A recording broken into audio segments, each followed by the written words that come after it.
المؤمنين والشكور. قل يا ولي يا قدير يا نصير للمؤمنين إنك الهادي البصير. أذهبت فورا لسوانا كل من ليس يكون مؤمنا يا ذا الزمن. أذهبت فورا لسوانا كل من ليس يكون مسلما يا ذا الزمن. أذهبت فورا لسوانا كل من ليس يكون محسنا يا ذا الزمن. نفعتنا بأفضل الإيمان فلتنفع الجميع بالأمان. حفظتنا به وبالإسلام فلتحفظ الكل عن الملام. قدمت سيد البرايا أحمدا والأنبياء والرسل يا من حمدا. خذ الصلاة والسلام أبدا لهم كما أخزيت من لم يعبدا. إلى النبي خذ الصلاة والسلام والأنبياء والرسل منزل الكلام. على النبي محمد والآل صل وسلم واستجب سؤالي. للمنتقى اكتب ما يسوء بلا نهاية وكلمتي تقبلا. يسر لسيد الورى مختارا يا باقيا جعله مختارا. أعوذ بالله من الشيطان الرجيم. بسم الله الرحمن الرحيم. والصلاة والسلام وبارك على سيدنا ومولانا محمد وعلى آله وصحبه والحمد لله رب العالمين. ربنا زدنا علما وعملا وأدبا وفهما. السلام عليكم ورحمة الله تعالى وبركاته. الحمد لله ثم الحمد لله. Donc on continue cette lecture de Al-Mouridiyya du Cheikh Mohammed Al-Murtada Ibn Cheikh Fatifal, Ibn Cheikh Ibrahim Fati, le frère cadet de Cheikh Al-Khadim radiallahu anhum. On rappelle toujours en introduction que l'intérêt de cette lecture, ou on peut dire aussi que cette lecture est motivée, premièrement par le fait de répondre à une problématique qui est assez évidente, c'est comment les musulmans, dans le contexte actuel, vont reformuler le discours divin, la révélation qui a été faite au prophète alayhi salatu wassalam, à l'ensemble de l'humanité, pour pouvoir pratiquer cette religion et répondre aux défis de notre époque. Chose que ont tenté certains groupes qui nous ont précédés, non, justement, groupes qui ont posé la problématique de justement de relever les défis contemporains à partir d'une pensée dite réformiste. Pensée réformiste qui voulait réformer les dogmes, des fois même des éléments de croyance.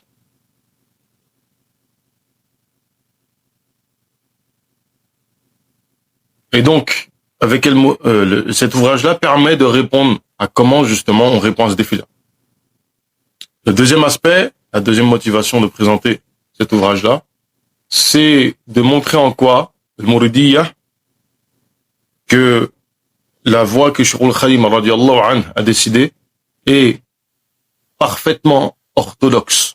En fait, ici on présente l'orthodoxie sous deux angles. L'orthodoxie mouride et en quoi cette orthodoxie mouride est totalement en phase avec l'orthodoxie sunni. Alhamdulillah. Safar.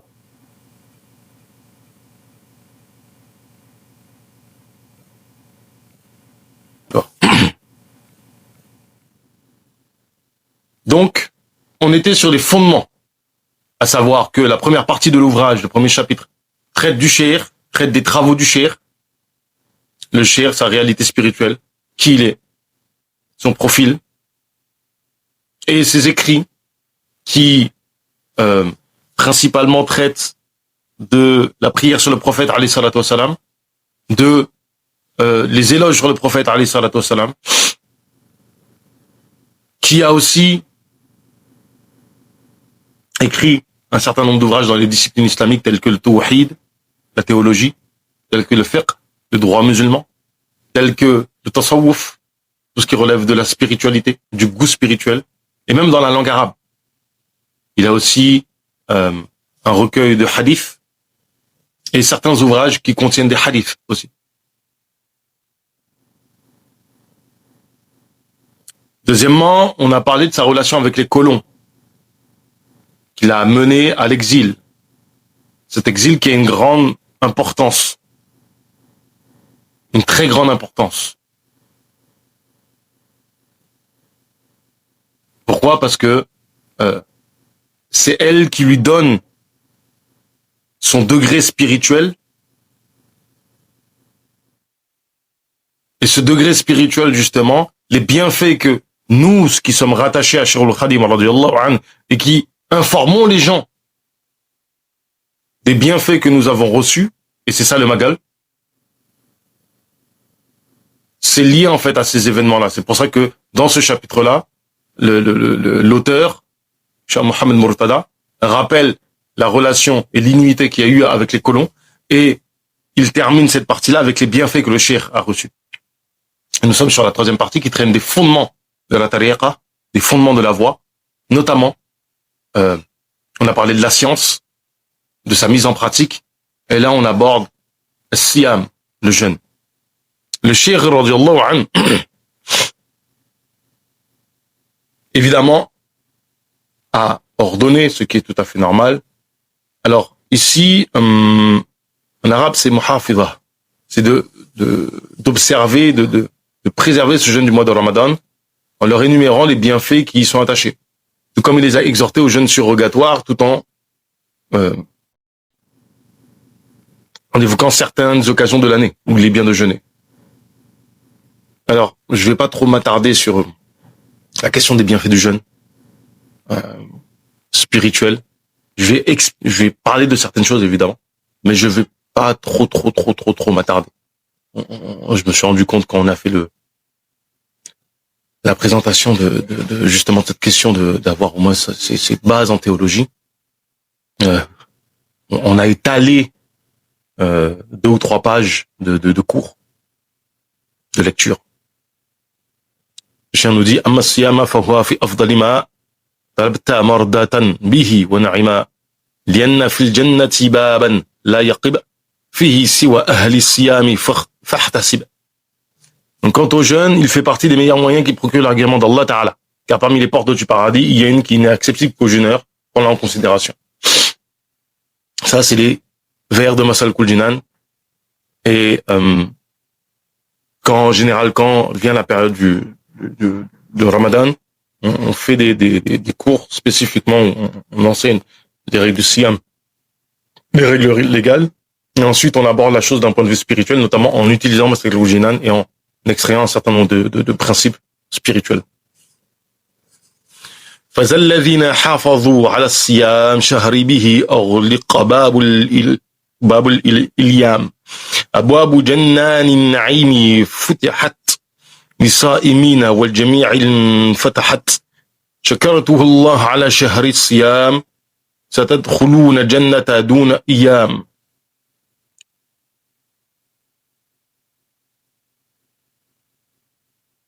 Ceux qui observent le jeûne au mois où les portes des péchés sont fermées, c'est-à-dire le mois de Ramadan, où les portes du paradis sont ouvertes, aux jeûneurs dans leur totalité ont réussi. Si vous remerciez Allah Ta'ala pour la grâce du Ramadan, vous irez au paradis sans être blâmé. Il ne s'est pas limité à la recommandation, mais il a abordé tous ces aspects dans le poème suivant. Effectivement, lorsque le shir nous dit ثم الصيام انتبهوا لا ينحصر في عدم الأكل فقط فيما يعتبر إذا ربي صائمي مع الجماعة ليس له فيه سوى المجاعة فصوم أن يصوم كل عضو عن كل ما يفدي فتى لسهوي.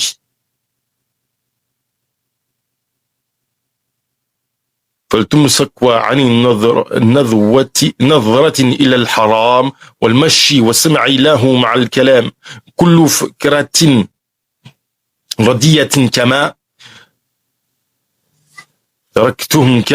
تركته أكلا وشربا علما ولا تكثروا سحور وفطور وقت صيامكم فتحموا واللجور.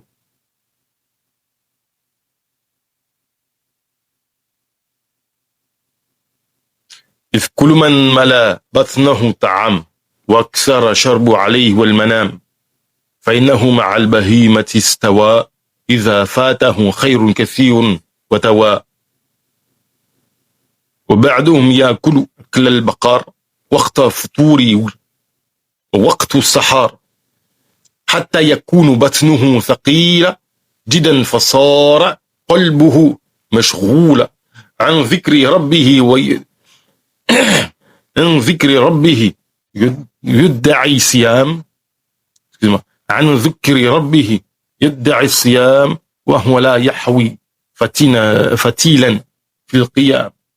عاذنا الله من الغرور وكل ما يدور في الدهور. Le jeûne ne se limite pas à s'abstenir de boire, ne te trompe pas. Bien des jeûneurs y observent avec les autres, n'ont autre chose que la faim. Bien des jeûneurs qui observent avec les autres, qui pratiquent le jeûne avec les autres, n'ont que la faim. Jeûner, c'est faire jeûner tous les organes, tout ce qui expose au péché, renoncer à regarder le prohibé, marcher, écouter ou dire ce qui est prohibé, ou ruminer une mauvaise pensée, tant que tu as renoncé, comme tu as renoncé à boire et manger. Donc ça, c'est dans Tazo Shuban.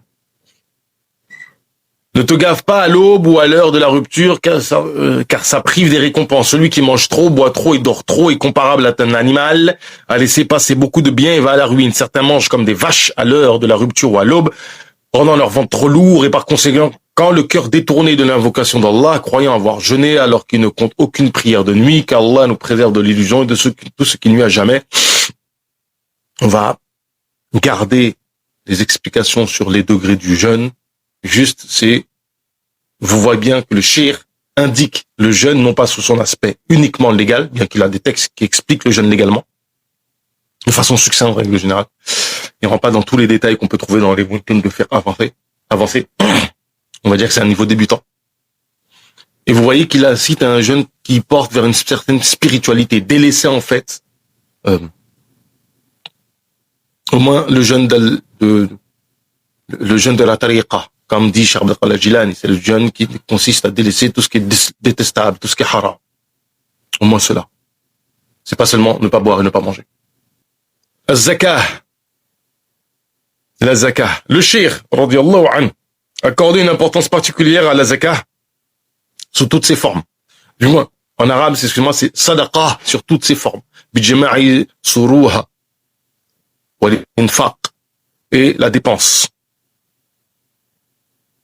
L'importance particulière à l'aumône, la sadaqa, sous toutes ses formes, en soutenant les nécessiteux, exhortant ses disciples à être utilement au service des musulmans et mettant en exergue les bienfaits de l'aumône.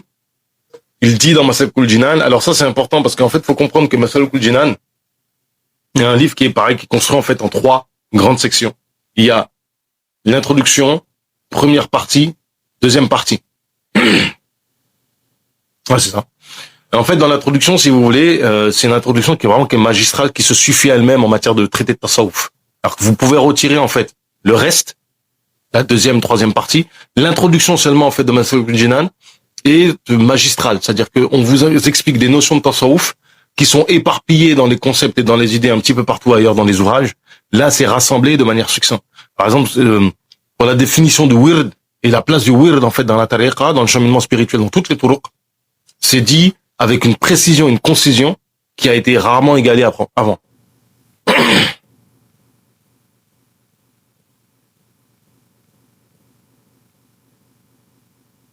Il nous tarde d'ailleurs de faire le commentaire de cet ouvrage. Donc le chien nous dit amma tasadduqu ma'al infaqi fajma'a al-khayra ittifaqi ka kulli ma yakunu naf'a muslimin wa sillati al-rahim aidan kulli hin wa qila in hadara yawm al-bari wa duriba as-sirata fawqa an-nari وكبد الورى الجو الغمة نادى مناديينها أهل الخدمة لمسلم فجابوا أجمعين ويمارنا الجنان مسرعين بأن يقال لهم دور الجنة بغير محن بغير محنة غير فتنة.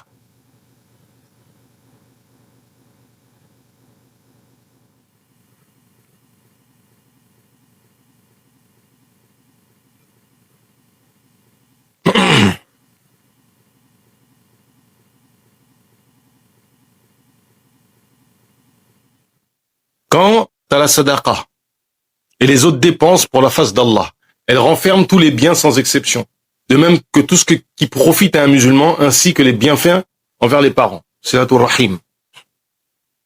On rapporte que le jour du jugement dernier, quand le pont sera jeté par-dessus l'enfer qu'il surplombera, et que les créatures se débattront dans l'angoisse et la tristesse, un crieur public, un da'i, lancera l'appel. Où sont ceux qui ont été au service du serviteur, au service des créatures?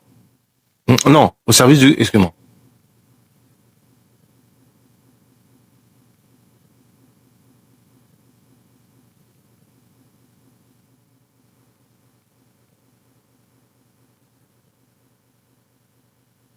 Ouais, effectivement, alors je comprends pas trop la traduction. C'est où sont les gens de la khidma?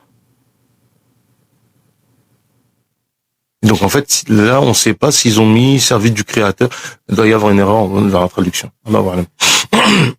À ceux qui répondront, nous voici, on leur ordonnera d'entrer rapidement dans leur demeure des délices en leur disant, entre au paradis sans peine ni épreuve. En fait, ce qu'il faut comprendre ici, c'est ça qui est intéressant, c'est que dans le chapitre de Maskul Jinan, la sadaqa, en fait, est comptée dans la khidma. Elle est comptée dans la khidma. Du moins, la khidma est comptée dans la sadaqa.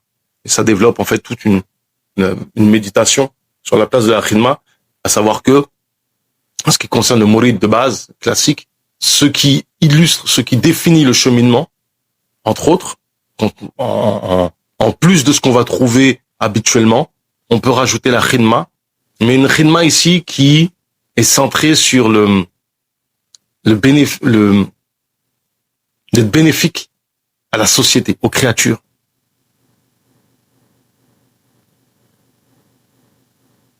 Il exhorte le riche à être financièrement au service des nécessiteux, tout en évitant d'être avare de son argent, qui est une grâce d'Allah Ta'ala. Il dit, وَكُلُّ مَنْ وَفَاكَ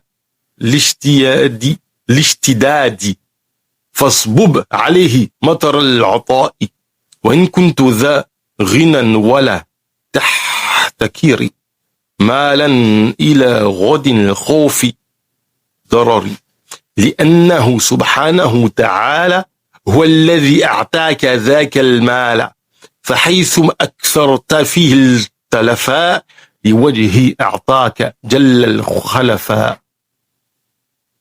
Quiconque te rend visite pour solliciter tes biens, comble-le de faveur et de bonté si tu es riche.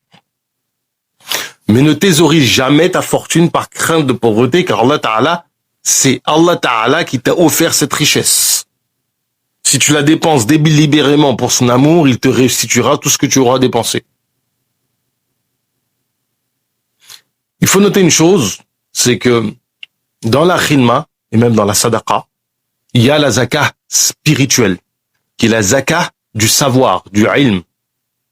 Mais autant du ilm, d'un point de vue de ce qu'on a acquis en matière de savoir, de fiqh, de aqidah, etc., que de ilm au sens ma'rifa, mukashafa, dévoilement spirituel.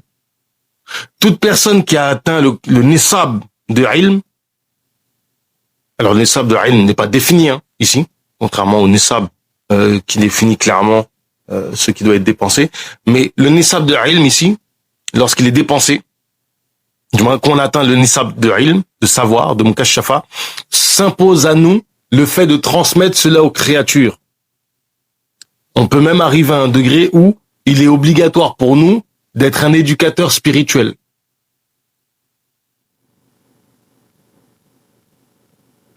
Il a mis en relief dans ses ouvrages certains jugements portant sur l'aumône, sur la sadaqa.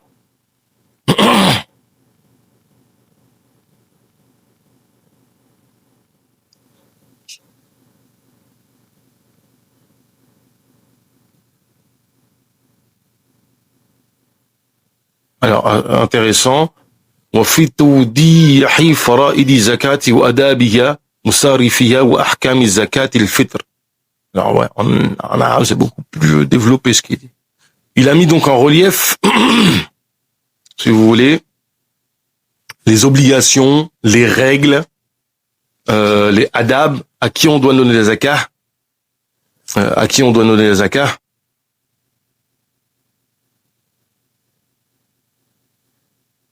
et notamment la zakah du fitr, qui est en fait la zakah que l'on doit donner,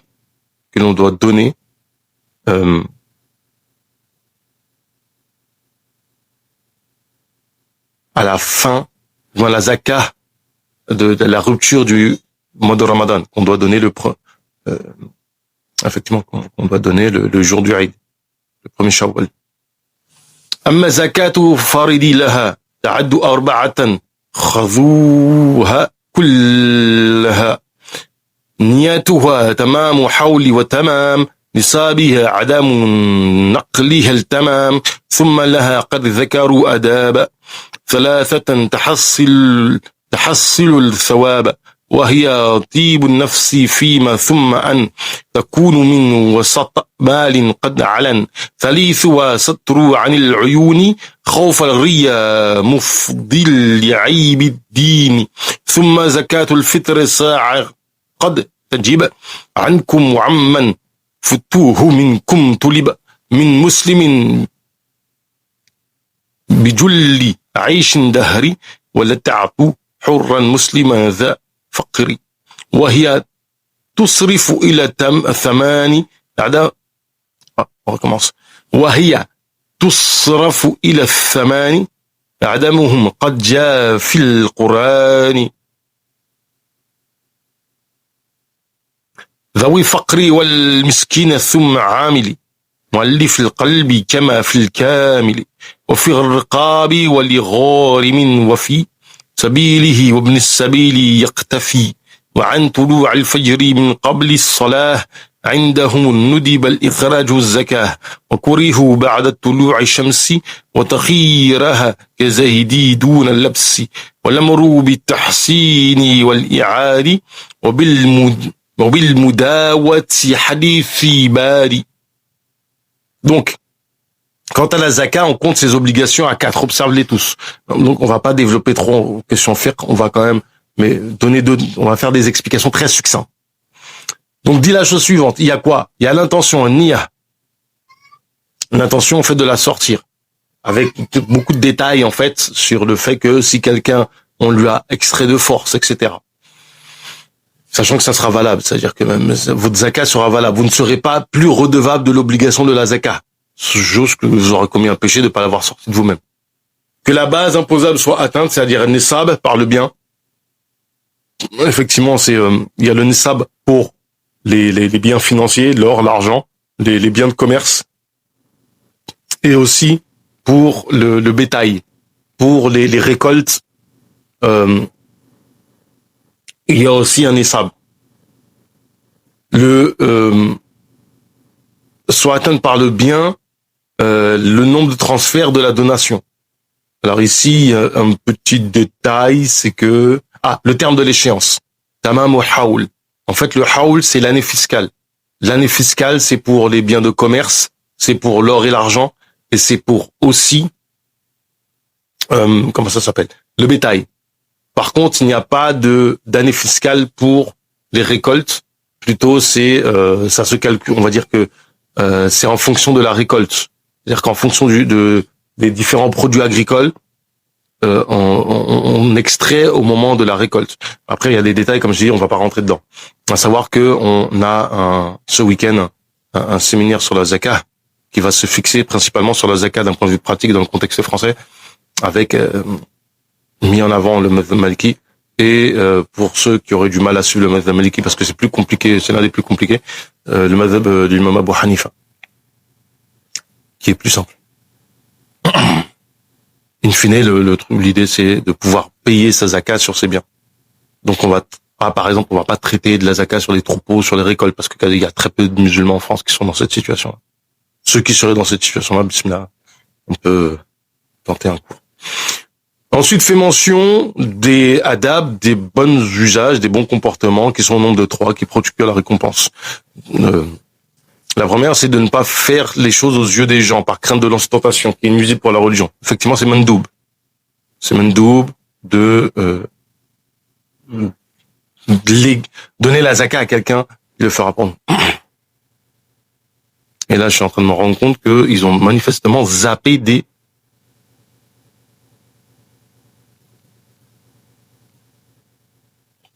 Bah ouais. Carrément zapper un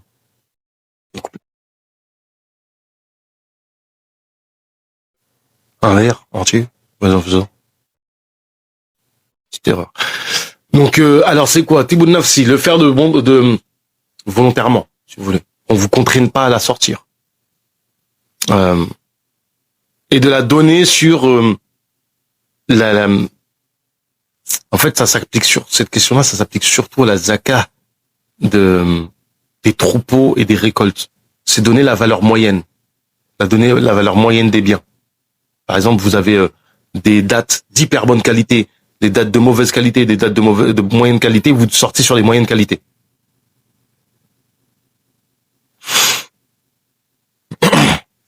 L'aumône, alors, donc, effectivement, la zakah de la rupture du fitr se prélève à raison d'un sa'. Le sa', c'est une unité de mesure qui représente 4 mouds. C'est les sa' du prophète, alayhi salatu wassalam. Chez les malikis, ça représente à peu près 2 litres 8, un sa'. Donc, en fait, le poids sera différent en fonction de la denrée. Parmi les musulmans, sur la nourriture dominante de l'époque, enfin de la contrée, est remise à un pauvre musulman de condition libre. Et là, il y a tout un détail que je ne vais pas développer ici parce que c'est pas le cadre. Elle est destinée à 8 catégories. Et là, il y a une ambiguïté dans la présentation. C'est que, en fait, les 8 catégories ne concernent pas la zakah du fitr, mais la zakah en général. À savoir celui qui est pauvre ou miséreux, celui qui n'a strictement rien, ou celui qui n'a pas assez pour tenir une année. On dit une année, mais en fait, celui qui n'est pas capable de joindre les deux bouts. C'est ça qu'il faut comprendre. Le fonctionnaire, en gros, le percepteur d'impôts, celui qui prélève la zakat, c'est l'un des prioritaires dessus. Ce qu'on appelle, comment on appelle ça? Al-mu'allif al-qalbi, mu'allifat al-qulub, celui qui a dont on veut tendre vers l'islam, celui qui cette catégorie-là, d'ailleurs c'est intéressant parce que les Malikis et les Ahnaf sont pas d'accord, cette catégorie-là pour les Ahnaf est considérée comme abrogée, les Malikis considèrent qu'elle n'est pas abrogée. Comme cela figure dans le Coran, comme rançon aux captifs, en fait pour libérer les esclaves, on utilise la zakat. L'endetté, le soldat qui fait le djihad fi sabilillah, et la personne, le voyageur étranger qui est perdu, si vous voulez. Enfin, pas qui est perdu, mais qui n'a pas son argent avec lui pour rentrer chez lui, même s'il est riche chez lui. Il est recommandable de s'acquitter de l'aumône à la rupture de l'intervalle de temps allant du levant de l'aurore. Ça, c'est autre chose, effectivement. Alors, c'est la même façon dont c'est agencé, on pourrait croire en fait que les 8 catégories sont concernées par la zakat du fitr, ce qui n'est pas du tout le cas. Mais bref, comme j'ai dit, c'est pas dans le droit de développer plus que ça. Donc, il est recommandé de s'acquitter de zakatul fitr du moment du lever de l'aube jusqu'au moment de la prière du fitr, d'après ce qui est rapporté par les ulama. Il est blâmable de retarder jusqu'au lever du soleil, c'est makrouh, de même que l'excéder, les mesures réglementaires établies, etc. Et ça, c'est des recommandations qu'on trouve dans les ouvrages du fiqh du madhab maliki. Donc, les recommandations d'El Mustafa de protéger vos biens en s'acquittant de l'aumône, de guérir vos malades, parce qu'effectivement, la sadaqa a un effet sur nos malades, ça permet la guérison. Et de s'immuniser contre les calamités par les invocations prières est une sentence connue. Donc, en fait, il est question d'un hadith. Ensuite,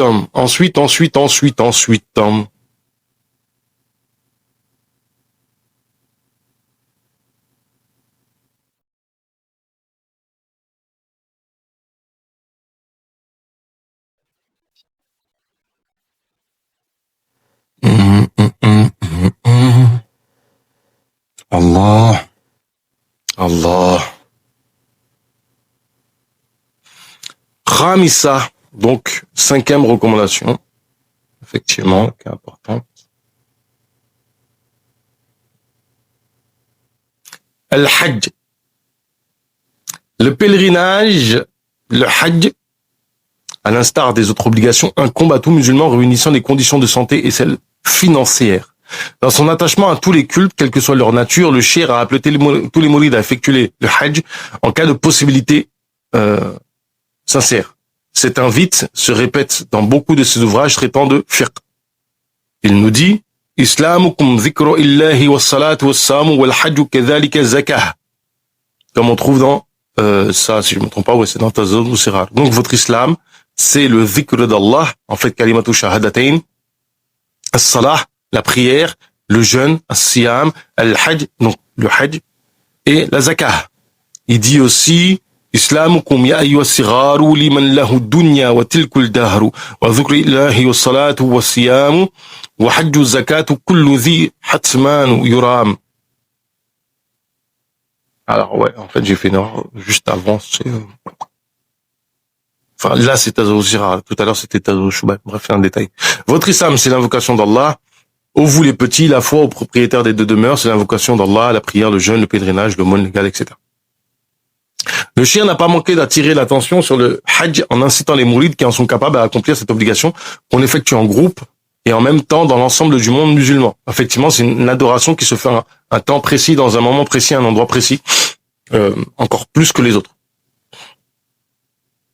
Al-Hajju yakhriju al-fata min al-dhunub jumlatiha wa man baqiyat al-uyub lakin dha li ghayr haqqi muslimi wa ghayr fa'it al-salati yantami mithlu ma kafaratun wa qad wajabat من رمضان أو ظهار قد ثبت وجاء أن كل ذنب يصدر من عمرة لعمرة مكرم وحجة مبروت له جزاء لها سوى الجنة فيما أبرز.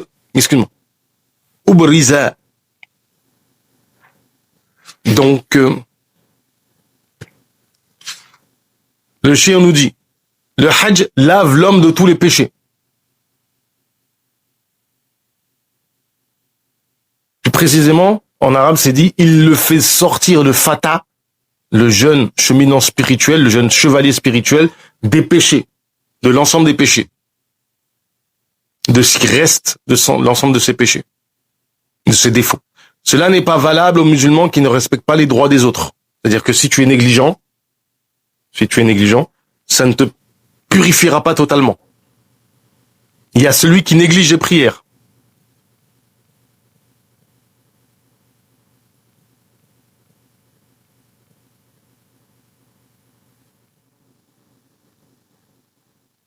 Ces deux péchés exigent une expiation par un jeûne et une restitution des droits. Il est établi que les péchés entre deux petits pèlerinages sont pardonnés, alors que le pèlerinage exaucé n'a d'autre rétribution que le paradis. Donc, comme je dis, on va pas développer plus que ça ici, parce que c'est des questions de fiqh et un petit peu de spiritualité.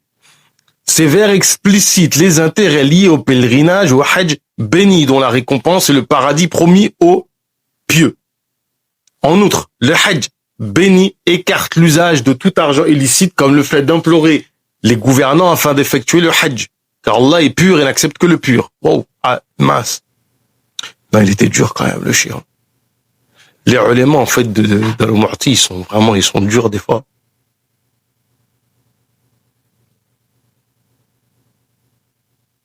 En gros, demander au gouvernant de te donner l'argent pour faire le hajj, il dit que ça entache ton hajj. Ya Allah. À savoir que, comment il s'appelle, Sayyidina Abdurrahman, qui est l'un des grands ulémas de Al-Mu'ti, avait vraiment cette mentalité très... il avait des fatwas qui étaient extraordinaires, que je ne commenterai pas en public,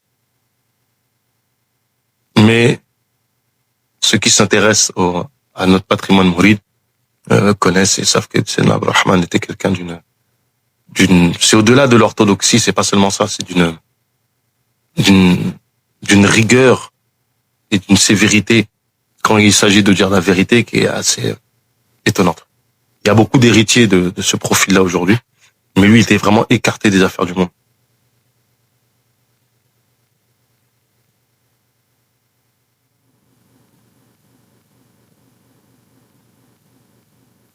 Le hajj béni, le bon hajj, le hajj al-mabrour, c'est celui effectué sur la base de l'iman.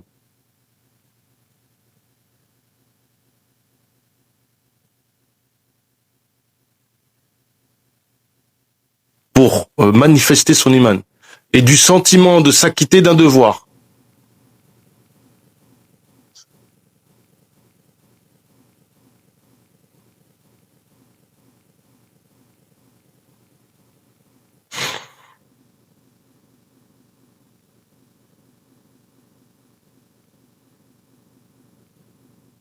Non pas dans le but d'avoir la renommée, la gloire ou en vue de se faire appeler al-hajj, comme c'est le cas au Sénégal.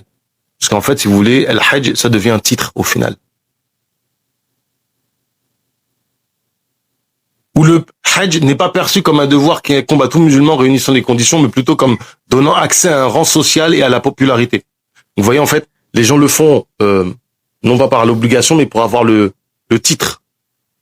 Certains négligent les autres obligations religieuses, autres que le hajj, et foulent au pied les valeurs morales pour jouir seulement du titre d'al-hajj. Ils s'approvisionnent illicitement et bravent les interdits pendant le hajj et au cours des préparatifs. À cause des préparatifs très coûteux, le hajj est devenu un lieu de commerce usuraire, carrément. Cheikh al-Khadim a en effet pointé du doigt ces pratiques interdites qui dépouillent le pèlerin des bienfaits du hajj et qui, au lieu de le purifier, le charge de péché et de vice. Il dit à ce sujet, وَبَعْدُهُمْ بِحَجِّ بَيْتِ اللَّهِ قَدْ غُرَّ وَهُوَ غَيْرُ ذِي الْانْتِبَاهِ يَأْخُذُ مَالِ الْمُسْلِمِينَ الْحَجَّاءِ من السلاطين ذوي اعتداء تراه ذا تكره السعي إلى أبوابهم طالب الزاد جزلا.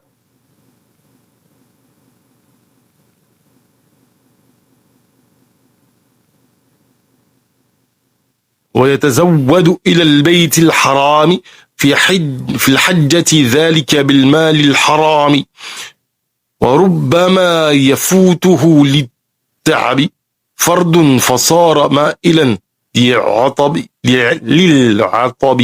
وحيثما رجع يفخر به على القرون الجالسين انتبه ويحبسون كثرة العطايا غدا ولا يحوي سوى الرزايا وليس يدري أنه لو جلس معلق القلب لكين أنفسا. Et ça c'est dans Monsal Kuljinan, il y a une critique. En ce qui est du hajj à la maison d'Allah, certaines personnes s'égarent inconsciemment. Ils prennent l'argent des musulmans venant des gouvernants tyrans, tu envoies quelqu'un frapper assidûment à leur porte et demander de l'argent pour faire le hajj. Donc en fait cet argent il est illicite parce qu'il est pris illicitement en fait par les tyrans.